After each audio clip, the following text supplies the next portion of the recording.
Book 9.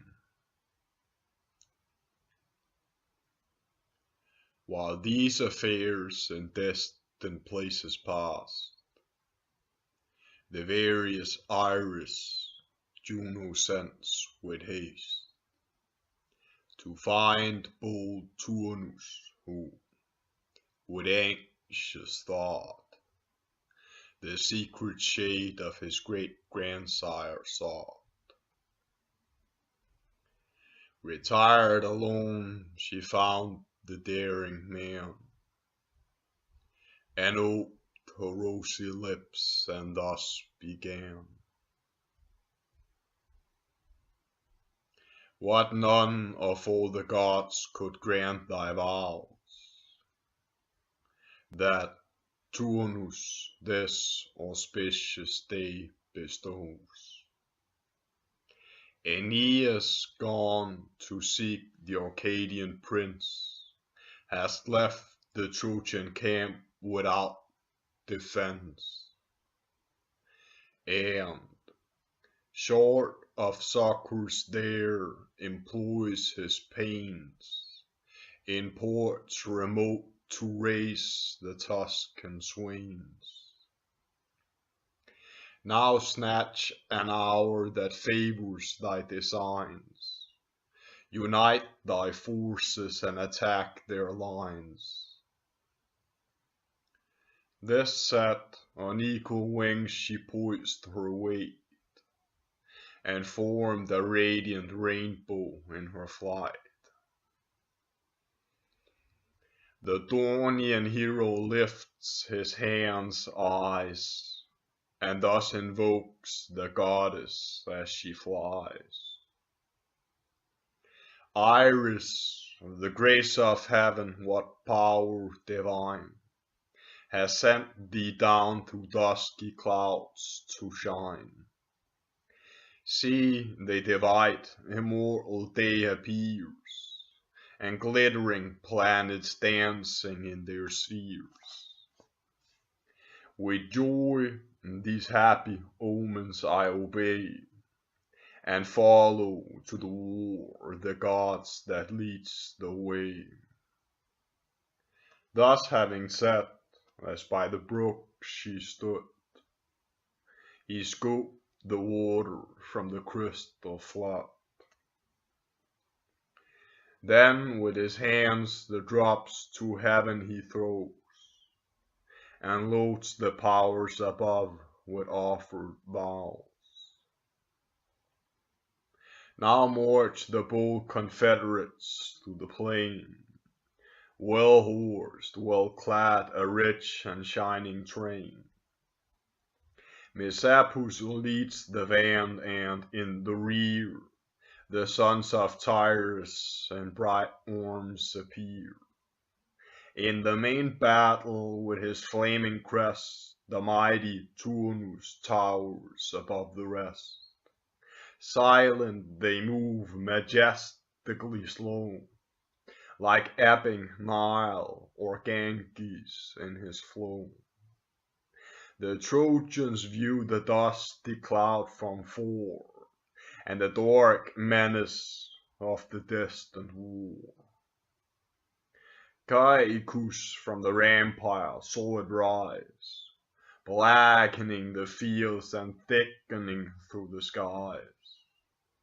Then to his fellows thus aloud he calls, "What rolling clouds, my friends, approach the walls?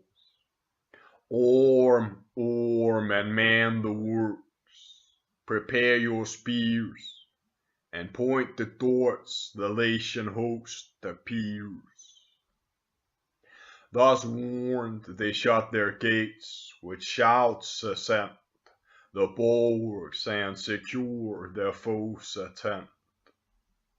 For their wise general, with foreseeing care, had changed them not to tempt the doubtful war, nor, though provoked in open fields, advance, but close within their lines attempt their chance.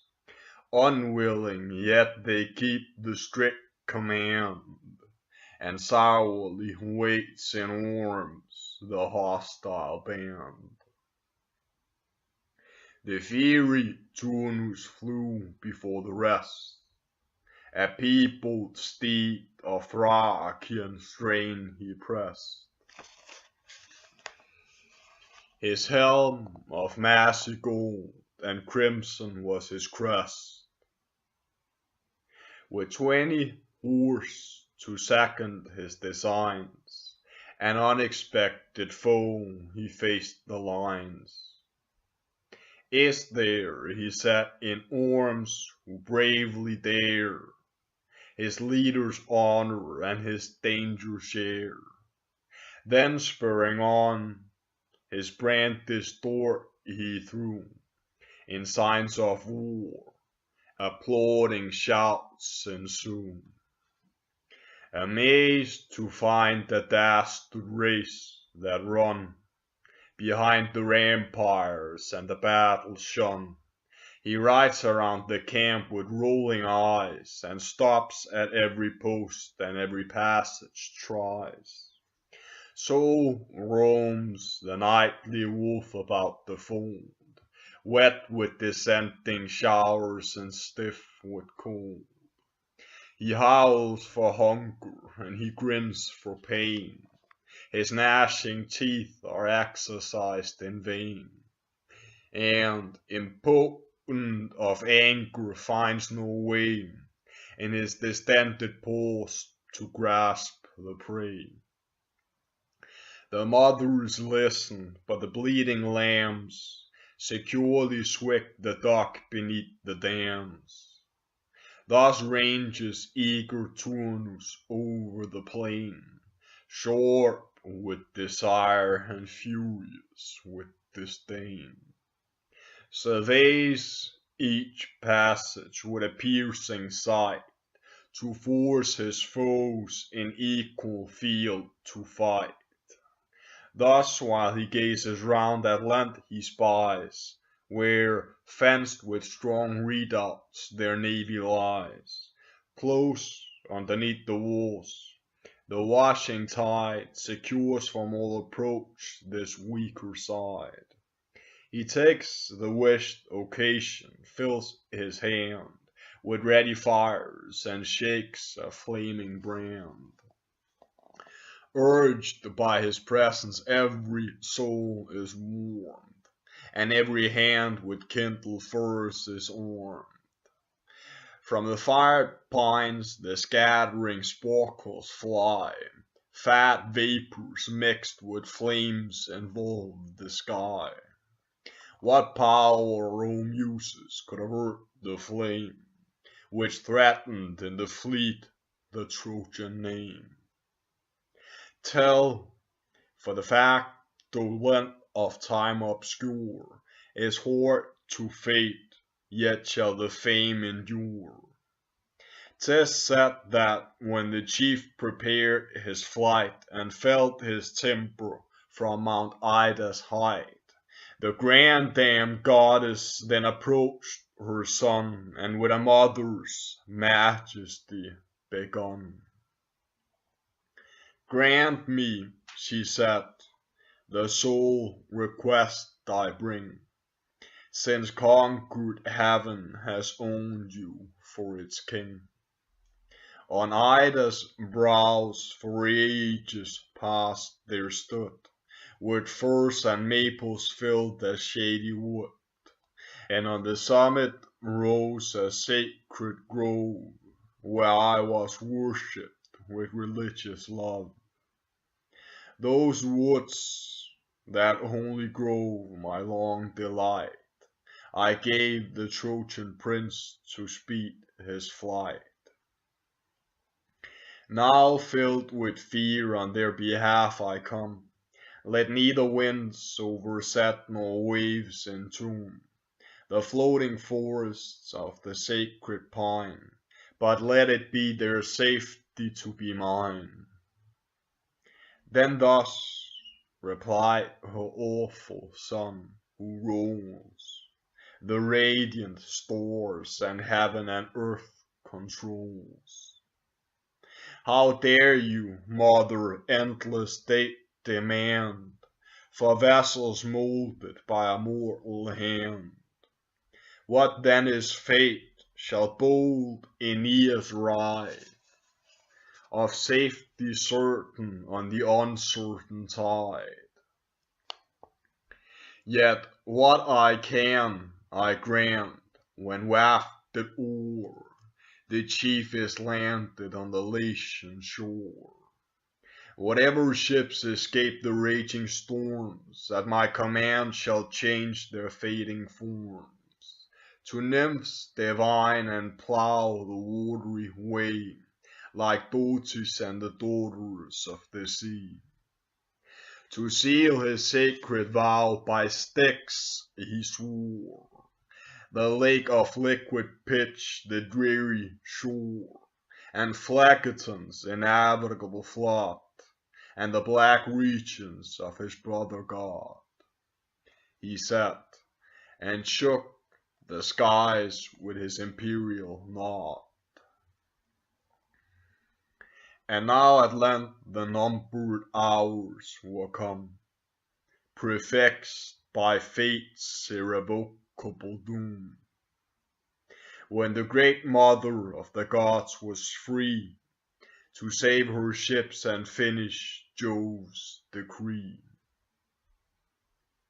First from the quarter of the morn there sprung a light that signed the heavens and shot along.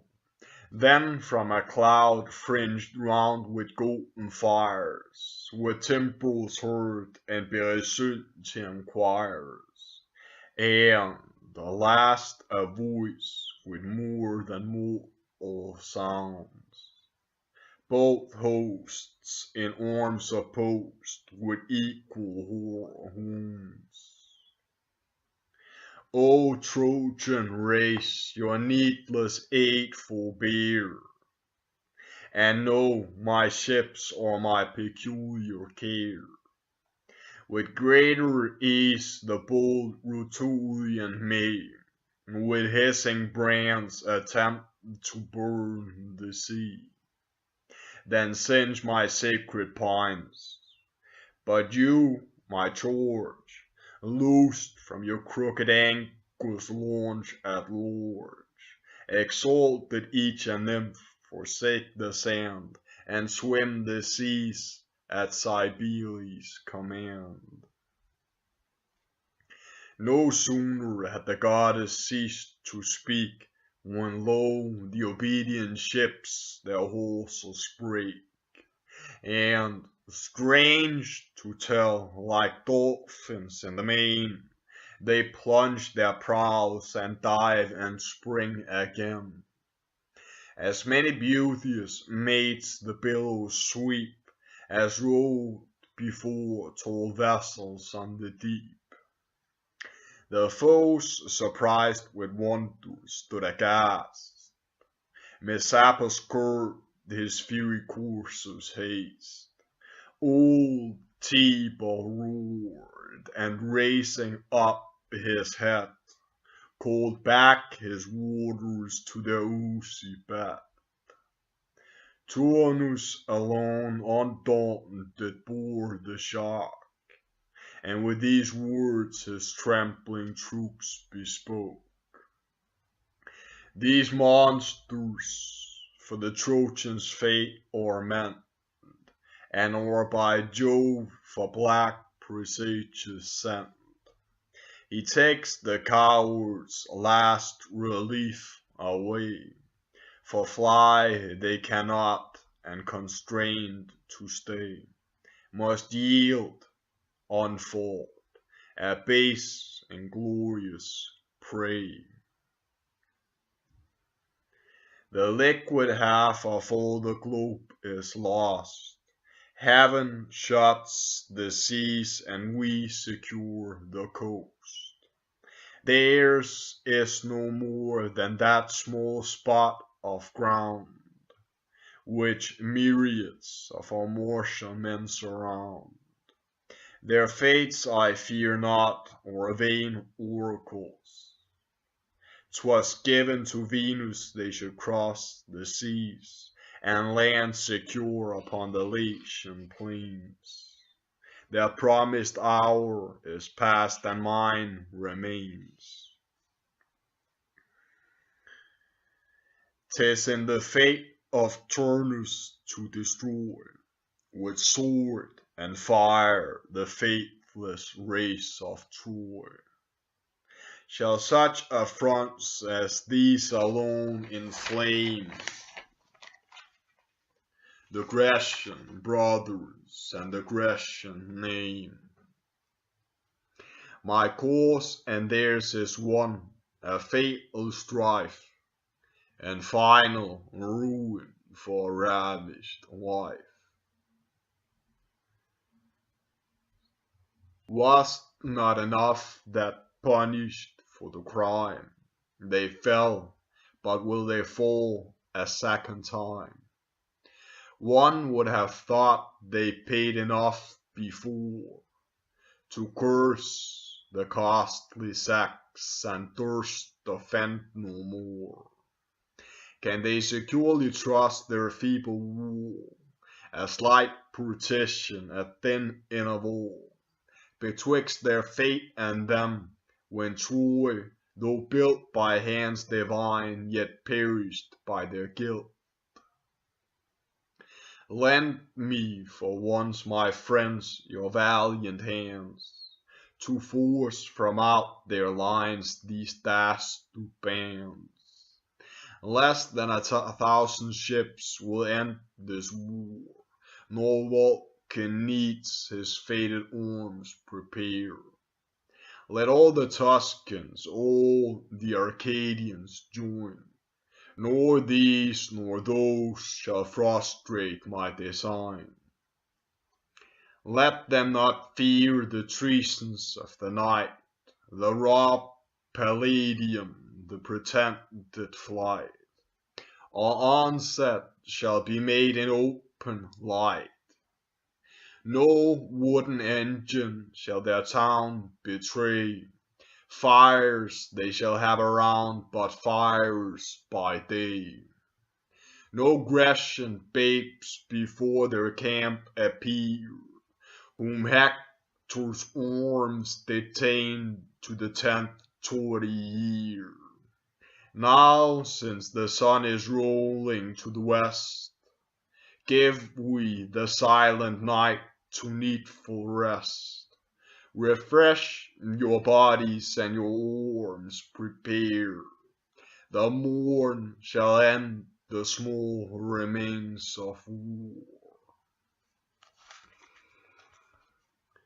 The post of honor to Messapus falls, to keep the nightly guard, to watch the walls, to pitch the fires at distances around, and close the Trojans in their scanty ground. Twice the 7 Rutulian captains ready stand, and twice 700 horse these chiefs command, all clad in shining arms, the works and vest, each with a radiant helm and waving crest. Stretched at their length, they press the grassy ground, they laugh, they sing, the jolly bulls go round. With lights and cheerful fires renew the day, and pass the wakeful night in feasts and play. The Trojans from above their foes beheld, and with armed legions all the ramparts filled. Seized with affright their gates they first explore, join works to works with bridges tower to tower. Thus all things needful for defense abound. Menestus and brave Serestus walk the round, commissioned by their absent prince to share the common danger and divide the care. The soldiers draw their lots, and as they fall, by turns relieve each other on the wall. Nigh with the foes their utmost guards advance, to watch the gate was warlike Æneas' chance. His father Turnus of noble blood, his mother was a huntress of the wood, and sent him to the wars. Well could he bear his lance in fight, and dart the flying spear, but better skilled unerring shafts to send. Beside him stood Vergil, his friend, Vergil, than whom the Trojan host no fairer face or sweeter air could boast. Scarce had the down to shade his cheeks begun. One was their care, and their delight was one. One common hazard in their war they shared, and now were both by choice upon the gourd. Then Æneas thus: or do the gods inspire this warmth, or make we gods of our desire? A generous order boils within my breast, eager of action, enemy to rest.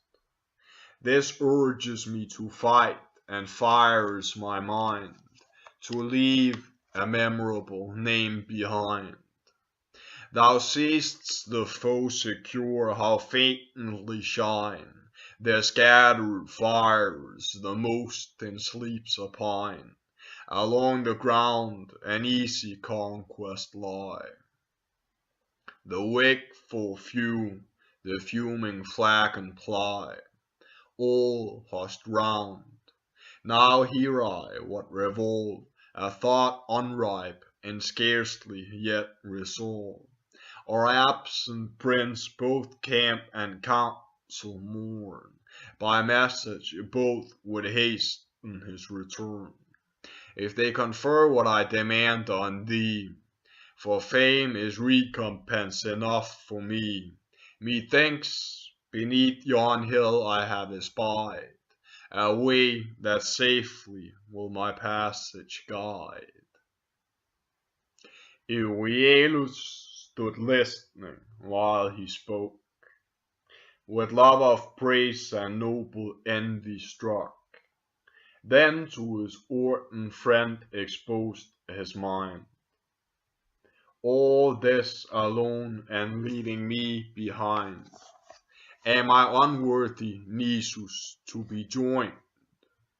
Thinkest thou I can my share of glory yield, or send thee unassisted to the field? Not so my father taught my childhood arms, born in a siege and bred among alarms. Nor is my youth unworthy of my friend, nor of the heaven-born hero I attend. The thing called life with ease I can disclaim, and think it oversold to purchase fame.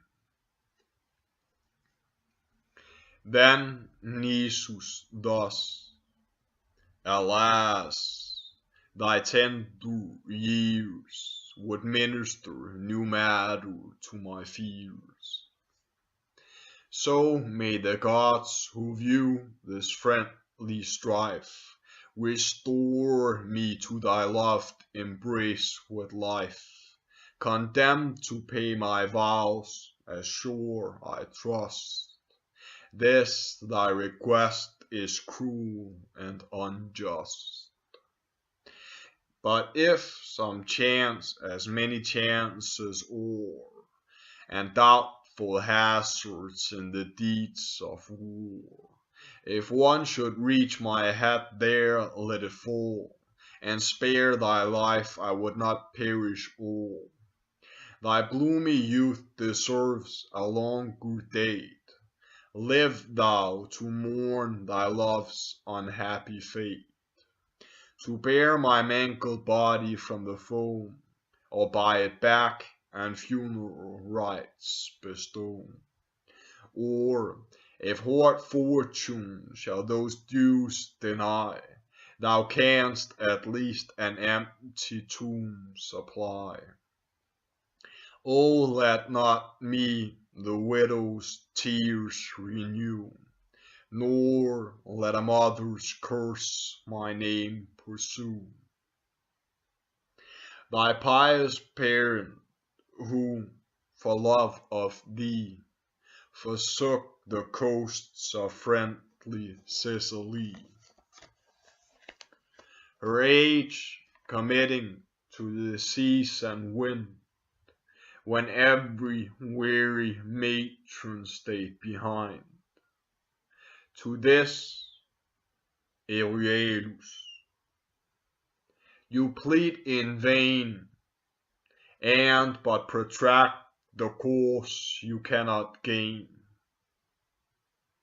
No more delays, but haste, with that he wakes, the nodding watch each to his office takes. The court relieved, the generous couple went to find the council at the royal tent. All creatures else forgot their daily care, and sleep, the common gift of nature, share. Except the Trojan peers, who wakeful sate a nightly council for the endangered state. They vote a message to their absent chief, shew their distress and beg a swift relief. Amid the camp a silent seat they chose, remote from clamor and secure from foes. On their left arms their ample shields they bear, the right reclined upon the bending spear. Now Nisus and his friend approach the guard, and beg admission, eager to be heard. The affair important, not to be deferred. Ascanius bid them be conducted in, ordering the more experienced to begin. Then Nisus thus: Ye fathers, lend your ears, nor judge our bold attempt beyond our years. The foe, securely drenched in sleep and wine, neglect their watch, the fires but thinly shine. And where the smoke in cloudy vapor flies, covering the plain and curling to the skies, betwixt two paths, which at the gate divide, close by the sea a passage we have spied, which will our way to great Æneas guide. Expect each hour to see him safe again, loaded with spoils of foes in battle slain. Snatch we the lucky minute while we may, nor can we be mistaken in the way. For hunting in the vale we both have seen the rising turrets and the stream between, and know the winding course with every ford. He ceased, and old Æneas took the word. Our country gods, in whom our trust we place, will yet from ruin save the Trojan race, while we behold such dauntless worth appear in dawning youth and souls so void of fear. Then into tears of joy the father broke, each in his longing arms by turns he took, panted and paused and thus again he spoke. Ye brave young men, what equal gifts can we, in recompense of such desert decree? The greatest, sure, and best you can receive, the gods and your own conscious worth will give. The rest our grateful general will bestow, and young Æneas till his manhood owe. And I, whose welfare in my father lies, Æneas adds, by the great deities, by my dear country, by my household gods, by Ori Vesta's rights and dark abodes, adjure your both, on you my fortune stands, that and my fate I apply into your hands. Make me but happy in his safe return, whose wonted presence I can only mourn. Your common gift shall 2 large goblets be, of silver wrought with curious imagery, and high embossed, which, when old Priam reigned, my conquering sire at Sac-Arispa gained, and more, 2 tripods cast in antique mold, with 2 great talents of the finest gold, beside a costly bowl engraved with ore, which Dido gave when first she gave her lord. But if in conquered Italy we reign, when spoils by lot the victor shall obtain, thou saw'st the courser by proud Turnus pressed, that Nisus and his arms and nodding crest, and shield from chance exempt shall be thy share. 12 laboring slaves, 12 handmaids young and fair, all clad in rich attire and trained with care, and, last, a Latian field with fruitful plains, and a large portion of the king's domains. But thou whose years are more to mine allied, no fate my vowed affection shall divide. From thee, heroic youth, be wholly mine, take full possession, all my soul is thine. One faith, one fame, one fate shall both attend, my life's companion and my bosom friend.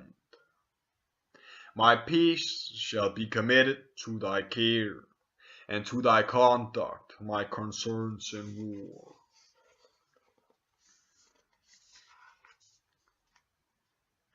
'Tis merit to have borne a son so brave. Now by my head a sacred oath I swear, my father used it, what, returning here, crowned with success, I for thyself prepare, that if thou fail, shall thy loved mother share.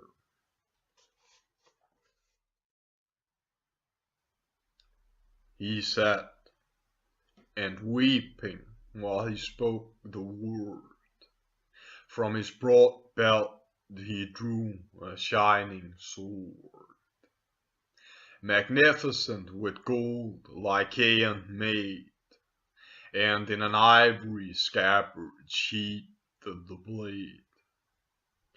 This was his gift great Menestheus gave his friend, a lion's hide his body to defend. And good Æneas furnished him beside with his own trusty helm of temper tried. Thus armed they went, the noble Trojans wait, thus issuing forth and follow to the gate, with prayers and vows.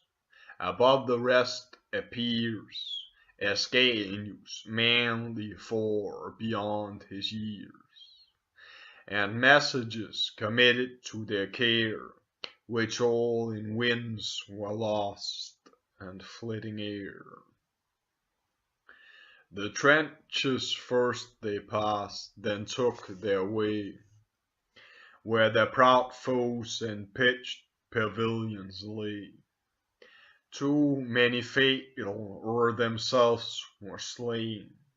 They found the careless host dispersed upon the plain, who gorged and drunk with wine supinely snore, unhorned as chariots stand along the shore.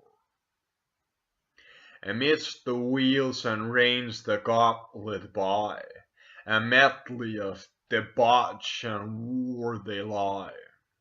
Observing Nisus shoot his friend the scythe, behold a conquest gained without a fight.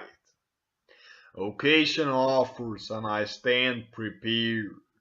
There lies our way, be thou upon the gourd, and look around while I securely go, and hew a passage through the sleeping foe.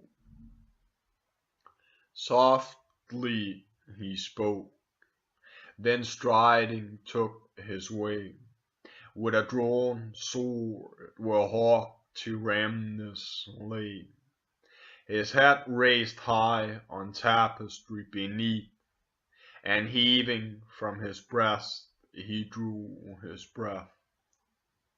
A king and prophet by King Turnus loved, but fate by prescience cannot be removed.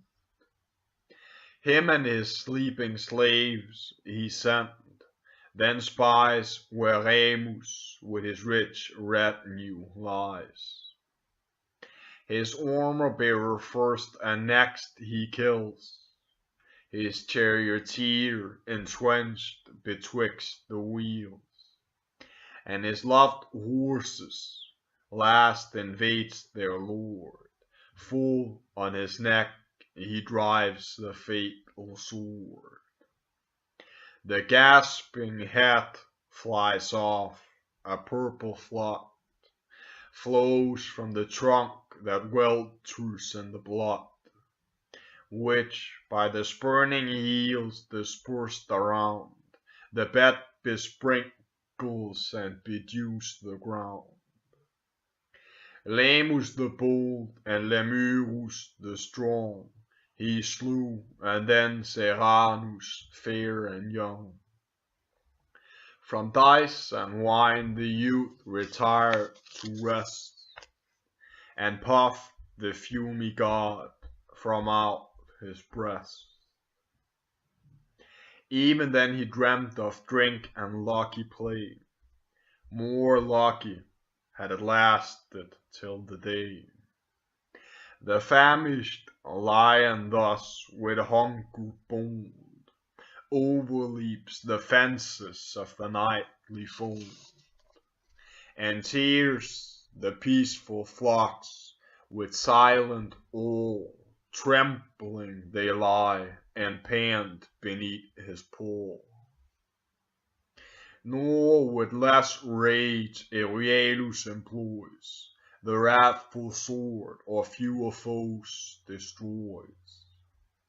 But on the ignoble crowd his fury flew, he Fatus, Ebesus, and Rhoetus slew.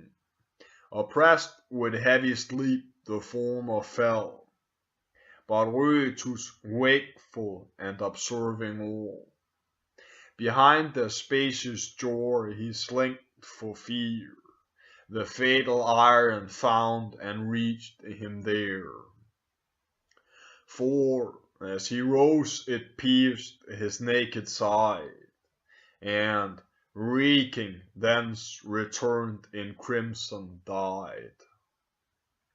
The wound pours out a stream of wine and blood. The purple soul comes floating in the flood. Now, where Messapus quartered, they arrive. The fires were fainting there and just alive. The warrior horses tied in order fat. Nisus observed the discipline and said, our eager thirst of blood may both betray, and see the scattered streaks of dawning day. Foe to nocturnal thefts, no more, my friend. Here let our glutted execution end. A lane through slaughtered bodies we have made. The bold Euryalus, though loath, obeyed. Of arms and arrays and of plate they find a precious load, but these they leave behind. Yet, fond of gaudy spoils, the boy would stay to make the rich caparison his prey, which on the steed of conquered Rhamnus lay, and spurred their smoking steeds to cross their way, and watch each entrance of the winding wood. Black was the forest, thick with beech it stood, horrid with fern and intricate with thorn. Few paths of human feet or tracks of beasts were worn. The darkness of the shades is heavy prey, and fear misled the younger from his way. But Nisus hit the turns with happier haste, and, thoughtless of his friend, the forest passed. And Alban plains from Alba's name so called, where King Latinus then his oxen stalled, till, turning at the length, he stood his ground, and missed his friend, and cast his eyes around. Ah, wretch, he cried, where have I left behind the unhappy youth? Where shall I hope to find, or what way take? Again he ventures back, and treads the mazes of his former track. He winds the wood, and listening hears the noise of tramping coursers and the rider's voice. The sound approached, and suddenly he viewed the foes enclosing, and his friend pursued. Forled and taken while he strove in vain the shelter of the friendly shades to gain. What should he next attempt, what arms employ, what fruitless force to free the captive boy? Or desperate should he rush and lose his life, with odds suppressed in such unequal strife? Resolved at length, his pointed spear he took, and, casting on the moon a mournful look, guardian of groves and goddess of the night, fair queen, he said, direct my thought aright. If ever my pious father for my sake did grateful offerings on thy altars make, or I increased them with my sylvan tools, and hung thy holy roofs with savage spoils, give me to scatter these.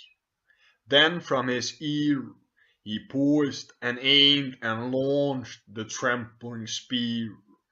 The deadly weapon hissing from the grove, impetuous on the back of Sulmo drove, pierced his thin armor drank his vital blood, and in his body left the broken. He staggers round, his eyeballs roll in death, and with short sobs he gasps away his breath.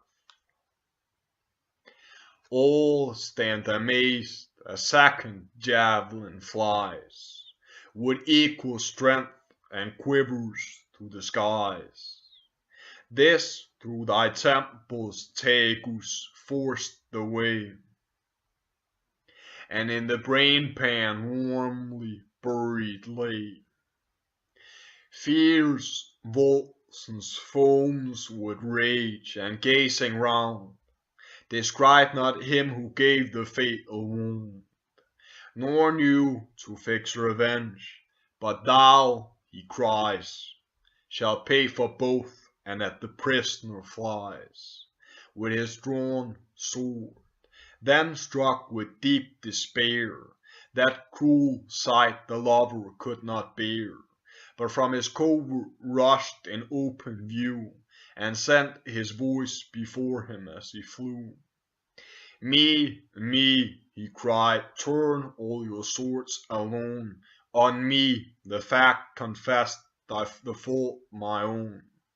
He neither could nor durst, the guiltless youth.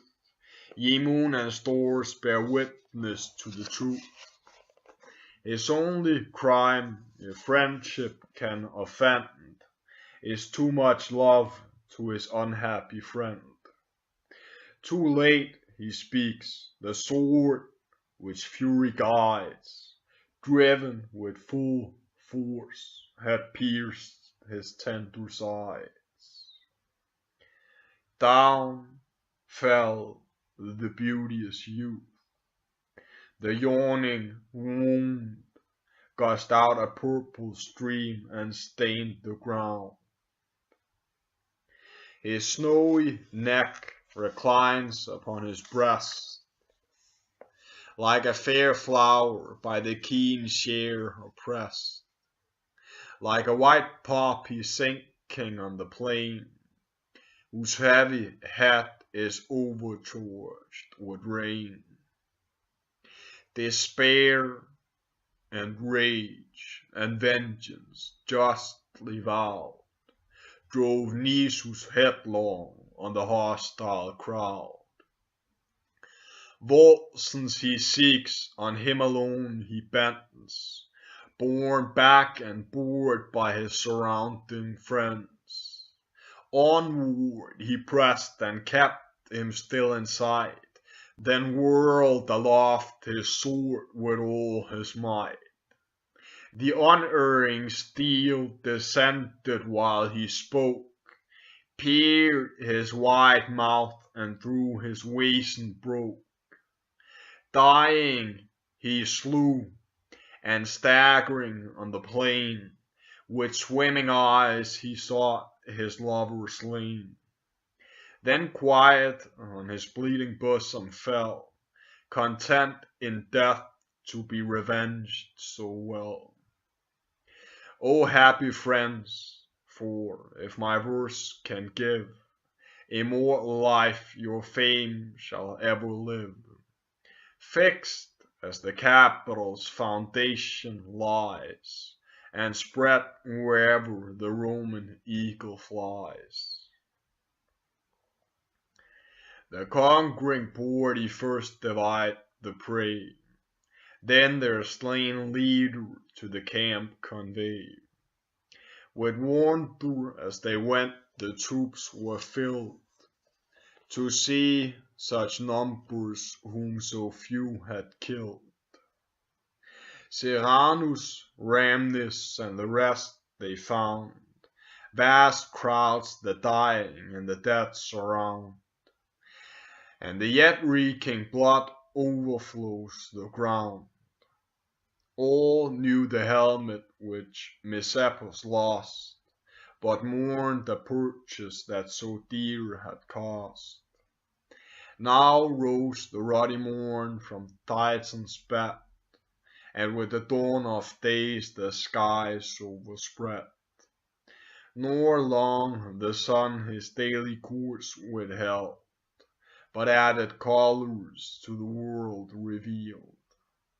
When early Turnus, awakening with the light, all clad in armor, calls his troops to fight. His martial men with fierce range he fired, and his own order in their souls inspired. This done to give new terror to his foes, the heads of Nisus and his friend he shows, raised high on pointed spears, a ghastly sight. Loud peals of shouts ensue and barbarous delight. Meantime the Trojans run where danger calls. They line their trenches and they man their walls. In front, extended to the left, they stood. Safe was the right, surrounded by the flood. But casting from their towers a frightful view, they saw the faces which too well they knew, though then disguised in death and smeared all over with filth obscene and dropping putrid gore. Soon hasty fame to the sad city bears the mournful message to the mother's ears. An icy cold benumbs her limbs, she shakes her cheeks, the blood her hands the web forsakes. She runs the rampires round amidst the war, nor fears the flying doors. She rends her hair, and fills with loud laments the liquid air. Thus then my loved Euryalus appears, thus looks the prop my declining years. Wast on this face my famished eyes I fed, ah, how unlike the living is the dead! And couldst thou leave me, cruel, thus alone, not one kind kiss from a departing son, no look, no last adieu before he went, in an ill-boding hour to slaughter sent. Cold on the ground and pressing foreign clay, to Latian dogs and fowls he lies a prey. Nor was I near to close his dying eyes, to wash his wounds, to weep his obsequies, to call about his corpse his crying friends, or spread the mantle made for other ends. On his dear body, which I wove with care, nor did my daily pains or nightly labor spare. Where shall I find his corpse? What earth sustains his trunk dismembered and his cold remains? For this, alas, I left my needful ease, exposed my life to winds and winter seas. If any pity touch Rutulian hordes, here empty all your quivers, all your doors. Or if they fail, though Jove conclude my woe, and send me thunderstruck to shades below. Her shrieks and clamors pierce the Trojans' ears, unman their courage and augment their fears. Nor young Ascanius could the sight sustain, nor old Ilioneus his tears restrain. But Actor and Idaeus jointly sent to bear the madding mother to her tent. And now the trumpets terrible from fore, with rattling clang arouse the sleepy war. The soldiers' shouts succeed the brazen sounds, and heaven from pole to pole the noise rebounds. The Volscians bare their shields upon their head, and rushing forward form a moving shed. These fill the ditch, those pull the bulwarks down. Some raise the ladders, others scale the town. But where void spaces on the walls appear, or thin defense they pour their forces there, with poles and massive weapons from afar. The Trojans keep aloof the rising war, taught by their 10 years' siege defensive fight. They roll down ribs of rocks and unresisted weight, to break the penthouse with the ponderous blow, which yet the patient Volscians undergo, but could not bear the unequal combat long, for where the Trojans find the thickest throng, the ruin falls, their scattered shields give way, and their crushed heads become an easy prey. They shrink for fear abated of their rage, nor longer dare in a blind fight engage, contented now to gall them from below, with darts and slings and with the distant bow. Elsewhere Messentius, terrible to view, a blazing pine within the trenches threw. But brave Messapus, Neptune's warlike son, broke down the palisades, the trenches won, and loud for ladders calls to scale the town. Calliope, begin, ye sacred nine, inspire your poet in his high design, to sing what slaughter manly Turnus made, what souls he sent below the Stygian shade, what fame the soldiers with their captain share, and the vast circuit of the fatal war.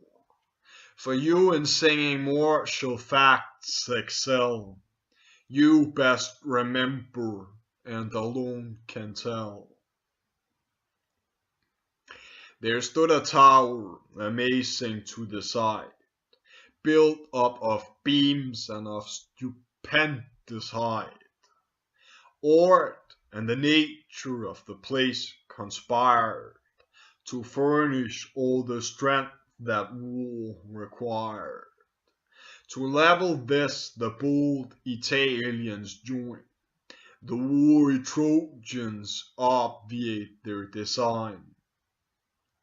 With weighty stones overwhelm their troops below, shoot through the loopholes and sharp javelins thrown. Turnus the chief tossed from his thundering hand against the wooden walls a flaming brand. It stuck, the fury plague, the winds were high, the planks were seasoned and the timber dry. Contagion caught the posts, it spread along, scorched and to distance drove the scattered throng. The Trojans fled, the fire pursued amain, still gathering fast upon the trembling train, till, crowding to the corners of the wall, down the defense and the defenders fall. The mighty flaw makes heaven itself resound, the dead and dying Trojans strew the ground. The tower that followed on the fallen crew whelmed over their heads and buried whom it slew. Some stuck upon the darts themselves had sent, all the same equal ruin on the wind. Young Lycus and Helenor only escape, saved how they know not from the steepy leap. Helenor, elder of the two by birth, on one side royal, one a son of earth, who to the Lydian king Lusitania bare, and sent her boasted bastard to the war, a privilege which none but freemen share. Slight were his arms, a sword and silver shield, nor marks of honor torched its empty field. Light as he fell, so light the youth arose, and rising found himself amidst his foes. Nor flight was left, nor hopes to force his way. Emboldened by despair, he stood at bay, and like a stag whom all the troop surrounds, of eager huntsmen and invading hounds, resolved on death, he dissipates his fears, and bounds aloft against the pointed spears. So dares the youth, secure of death, and throws his dying body on his thickest foes. But Lycus, swifter of his feet by far, runs, doubles, winds, and turns amidst the war, springs to the walls, and leaves his foes behind, and snatches at the beam he first can find, looks up and leaps aloft at all the stretch, in hopes the helping hand of some kind friend to reach. But Turnus followed toward his hunted prey. His spear had almost reached him in the way, short of his reins and scarce a span behind. "Fool," said the chief, "though fleeter than the wind, couldst thou presume to escape when I pursue?" He said, and downward by the feet he drew the trembling dastard. At the tuck he falls. Vast ruins come along, rent from the smoking walls. Thus on some silver swan or timorous hare, Jove's bird comes sousing down from upper air. Her crooked talons thrust the fearful prey, then out of sight she soars and wings her way. So seizes the grim wolf the tempter lamb, in vain lamented by the bleeding dam. Then, rushing onward with a barbarous cry, the troops of Turnus to the combat fly. The ditch with fey gods filled, the daring foe tossed firebrands to the steepy turrets thrown. Ilioneus as bold Lucetius came to force the gate and feed the kindling flame, rolled down the fragment of a rock so right, it crushed him double underneath the weight. Two more young Liger and Æneas slew. To bend the bow young Liger better knew. Æneas best the point the javelin threw. Brave Æneas laid Ortygius on the plain. The victor Æneas was by Turnus slain. By the same hand Clonius and Itys fall. Sager and Ida standing on the wall. From Capys' arms his fate Privernus found, hurt by Themilla first, but slight the wound. His shield thrown by to mitigate the smart, he clapped his hand upon the wounded port. The second shaft came swift and unespied, and pierced his hand and nailed it to his side.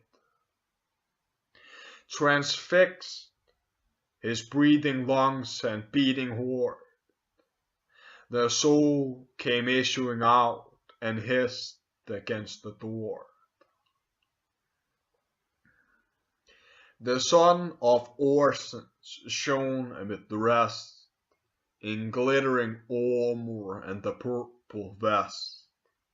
Fair was his face, his eyes inspiring love, bred by his father in the Martian grove, where the fat alders of Pellicus flame, and sent in arms to purchase early fame.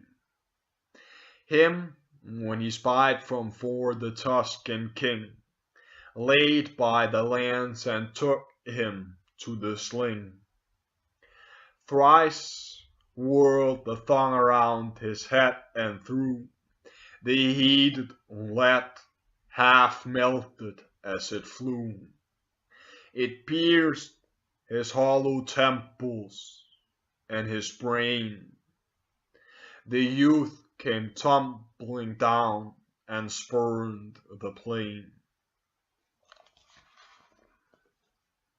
Then young Æneas, who before this day was wont in the woods to shoot the savage prey, first bent in martial strife the twanging bow, and exercised against a human foe. With this bereft Numanus of his life, who Turnus' younger sister took to wife. Proud of his realm and of his royal bride, vaunting before his troops and lengthened with a stride, in these insulting terms the Trojans he defied. Twice conquered cowards, now your shame is shown, cooped up a second time within your town, who dare not issue forth in open field, but hold your walls before you for a shield. Thus threat you war, thus our alliance force. What gods, what madness hither steered your course? You shall not find the sons of Æneas here, nor need the frauds of sly Ulysses fear. Strong from the cradle of a sturdy brood, we bear our newborn infants to the flood. There bathe amidst the stream our boys we hold, with winter hardened and inured to cold. They wake before the day to range the wood, kill ere they eat nor taste unconquered food. No sports but what belong to war they know, to break the stubborn cold, to bend the bow.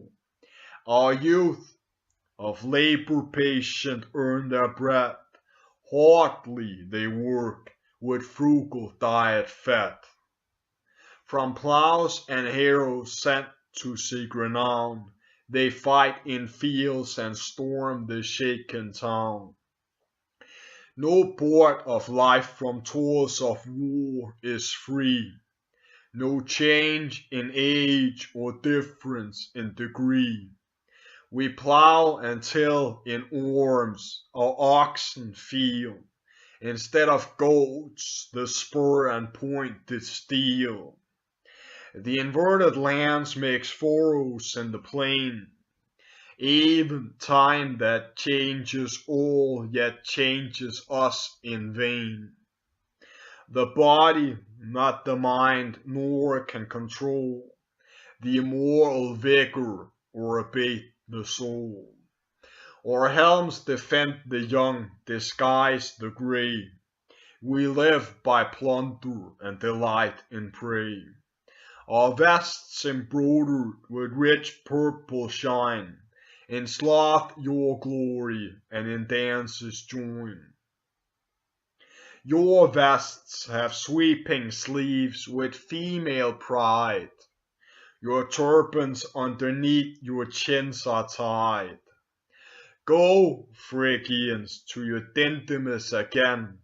Go, less than women, in the shapes of men.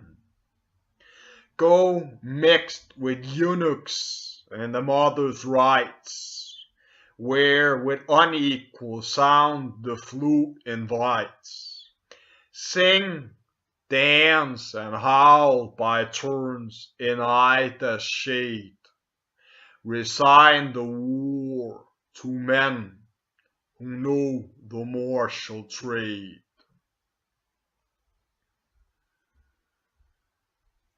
This foul reproach Ascanius could not hear, with patience or avowed revenge forbear.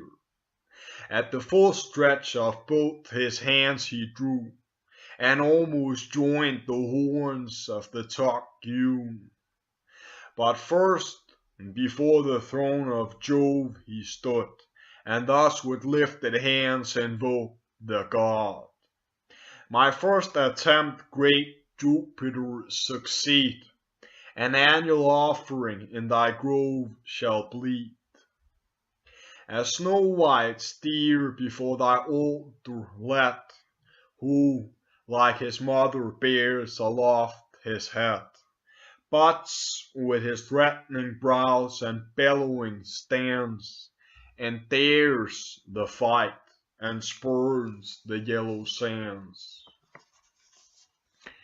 Jove bowed the heavens, and lent a gracious ear, and thundered on the left amidst the clear. Sounded at once the bow, and swiftly flies the feathered death, and hisses to the skies. The steel through both his temples forced the way, extended on the ground numerous lay. Go now, vain boaster, and true valor scorn. The Phrygians, twice subdued, yet make this third return. Ascanius said no more. The Trojans shake the heavens with shouting and new vigor take.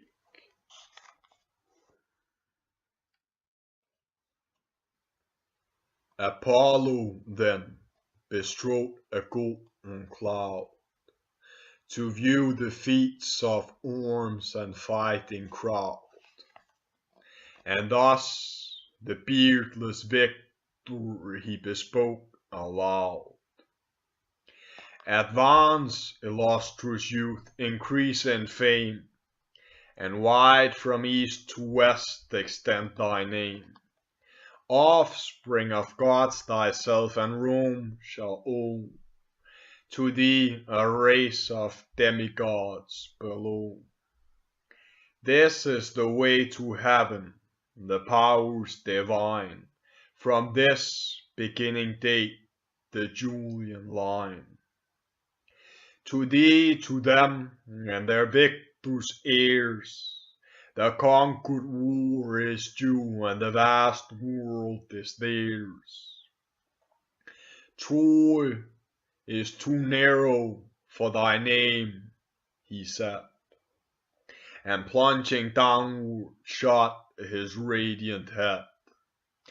dispelled the breathing air that broke his flight, shorn of his beams a man to mortal sight. Old Brutus' form he took, Anchises' squire, now left to rule as Æneas by his sire. His wrinkled visage and his hoary hairs, his mien, his habits, and his arms he wears, and thus salutes the boy too forward for his years. Suffice it thee, thy father's worthy son, the warlike prize thou hast already won. The god of archers give thy youth a port of his own praise, nor envy's equal o'er. Now tempt the war no more, he said and flew, obscure in air and vanished from their view. The Trojans by his arms their patron know, and hear the twanging of his heavenly bow. Then duteous forced they use and Phoebus' name, to keep from fight the youth too fond of fame. Undaunted did they themselves no danger shun, from wall to wall the shouts and clamors run. They bent their bows, they whirled their slings around, heaps of spent arrows fall and strew the ground, and helms and shields and rattling horns resound.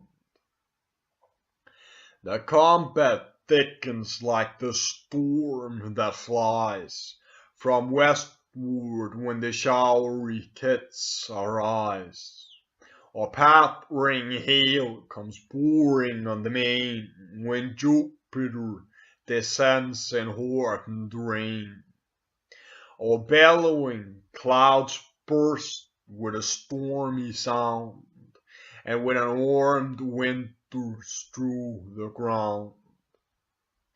Pendrus and Bitias, thunderbolts of war, whom Hera to bold Alcanor bare, on Ida's top 2 youths of heightened size, like firs that on their mother's mountain rise. Presuming on their force, the gates unbar, and on their own accord invite the war. With fates averse against their king's command, armed on the right and on the left they stand, and flank the passage, shining steel they wear, and waving crests above their heads appear.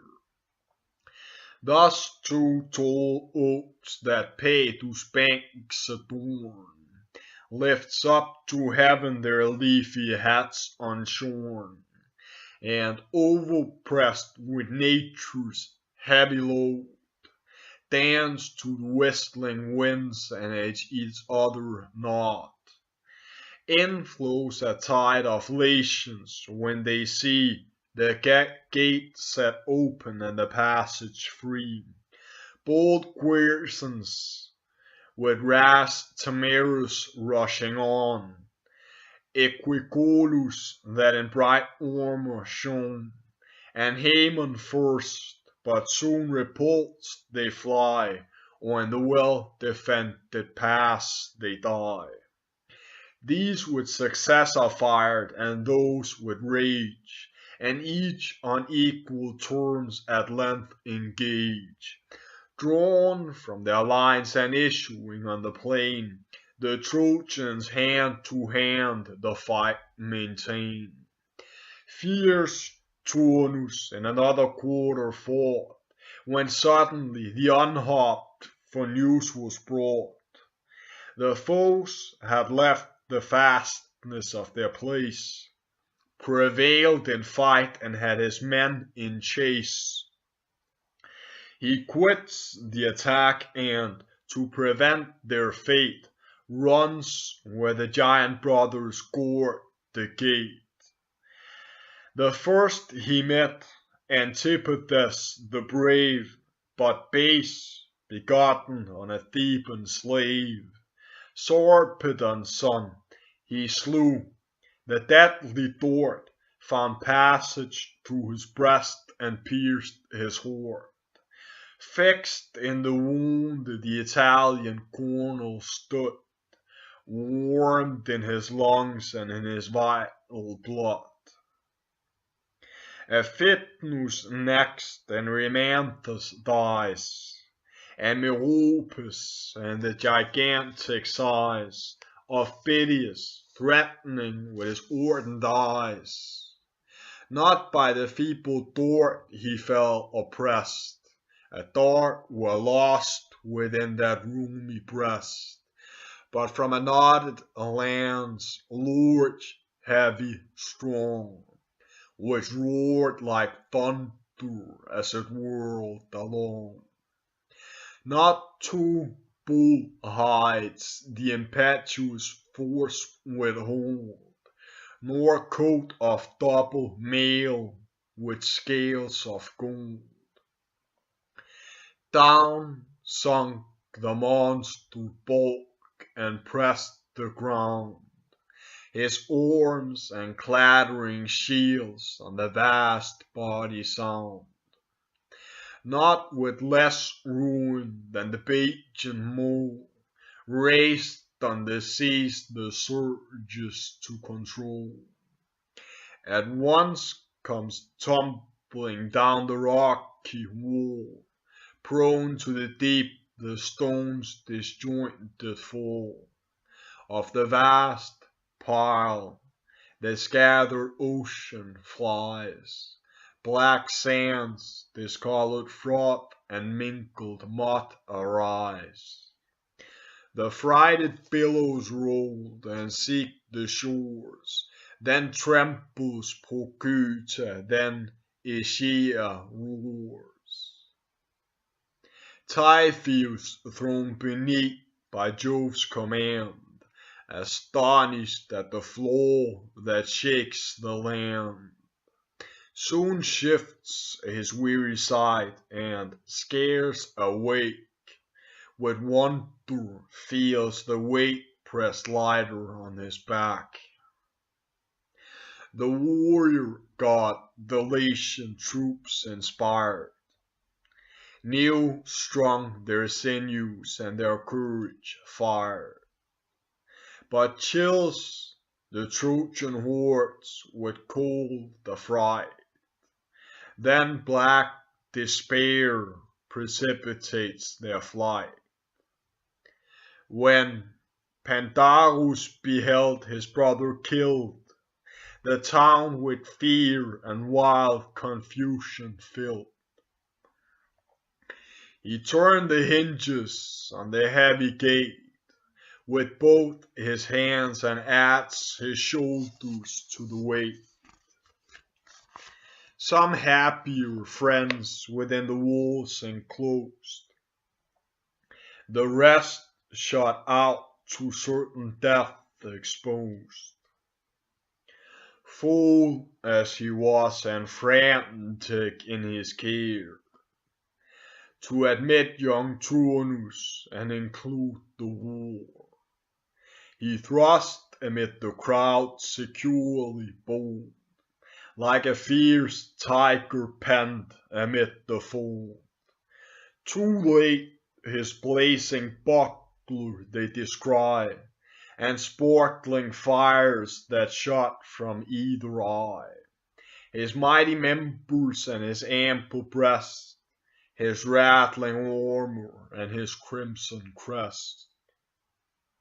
Far from the hated face the Trojans flee, all but the fool who sought his destiny. Mad Pandarus steps forth with vengeance vowed, forbids death and threatens thus aloud. These are not Ordea's walls, nor this the town. Æneid proffers with Lavinia's crown. 'Tis hostile earth you tread, of hope bereft, no means of safe return by flight or left. To whom, with countenance calm and soul sedate, thus Turnus, then begin and try thy fate. My message to the ghost of Priam bear. Tell him, and you Achilles sent there. A lance of tough ground ashed the Trojan through, rough in the wind and knotted as it grew. With his full force he whirled it first around, but the soft yielding air received the wound. Imperial Juno turned the course before, and fixed the wandering weapon in the door. But hope not thou, said Turnus, when I strike. To shun thy fate or force is not alike, nor thy steel tempered by the Lemnian god. Then rising on his utmost stretch he stood, and aimed from high the full descending blow, cleaves the broad front and beardless cheeks in two. Down sinks the giant with a thundering sound, his ponderous limbs oppress the trembling ground. Blood, brains, and foam gush from the gaping wound. Scalp, face, and shoulders the keen steel divides, and the shared visage hangs on equal sides. The Trojans flying from their approaching fate, and had the victor then secured the gate, and to his troops without unclosed the doors, one lucky day had ended all his wars. But boiling youth and blind desire of blood pushed on his fury to pursue the crowd. Hamstringed behind, unhappy Gyges died. Then Phalaris is added to his side. The pointed javelins from the dead he drew, and their friends' arms against their fellows threw. Strong Halys stands in vain, weak Phlacis flies. Saturnia, still at hand, new force and fire supplies. Then Halius, Prytaris, Alcander fall, engaged against the foes who scaled the wall. But whom they feared without, they found within, and last, though late, by Lynceus he was seen. He calls new succors and assaults the prince, but weak his force and vain is their defense. Turned to the right, his sword the hero drew, and at one blow the bold aggressor slew. He joins the neck, and with a stroke so strong, the helm flies off and bears the head along. Next him the huntsman Amycus he killed, in darts envenomed and in poison skilled. Then Clytius fell beneath his fatal spear, and Cratius, whom the Muses held so dear. He fought with courage, and he sung the flight. Arms were his business, verses his delight. The Trojan chiefs behold, with rage and grief, their slaughtered friends and hasten their relief. Bold Menestus rallies first the broken train, whom brave Serestus and his troops sustain. To save the living and revenge the dead, against one warrior's arms all Troy they led. O void of sense and courage, Menestus cried, where can you hope your coward heads to hide? Ah, where beyond these rampires can you run? One man, and in your camp enclosed you shun. Shall then a single sword such slaughter boast, and pass unpunished from a numerous host? Forsaking honor and renouncing fame, your gods, your country, and your king you shame. This just reproach their virtue does excite. They stand, they join, they thicken to the fight. Now Turnus doubts, and yet disdains to yield, but with slow paces measures back the field, and inches to the walls where Tiber's tide, washing the camp, defends the weaker side. The more he loses, they advance the more, and threat in every step he trod before. They shout, they bear him back, and whom by might they cannot conquer, they oppress with weight. As compassed with a wood of spears around, the lordly lion still maintains his ground. Grins horrible, retires and turns again, threats his distended paws and shakes his mane. He loses while in vain he presses on, nor will his courage let him dare to run. So Turnus fares, and unresolved of flight, moves tardy back and just recedes from fight. Yet twice enraged the combat he renews, twice breaks and twice his broken foes pursues. But now they swore, and with fresh troops supplied, come rolling on and rush from every side. Nor Juno, who sustained his arms before, dares with new strength suffice the exhausted store.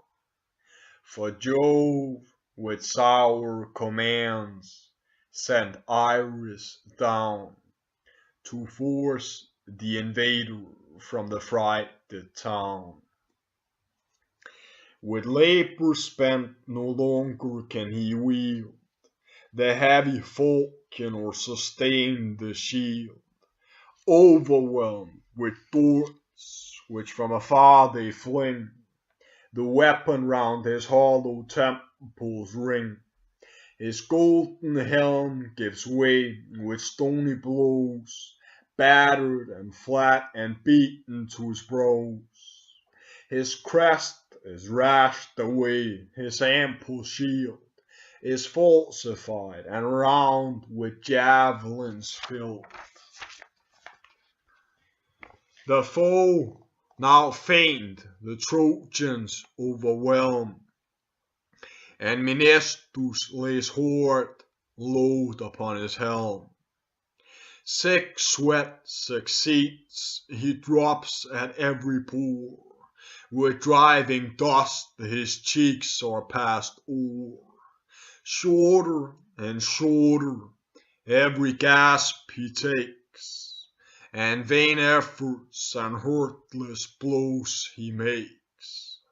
Plunged in the flood and made the waters fly, the yellow god the welcome burden bore, and wiped the sweat and washed away the gore.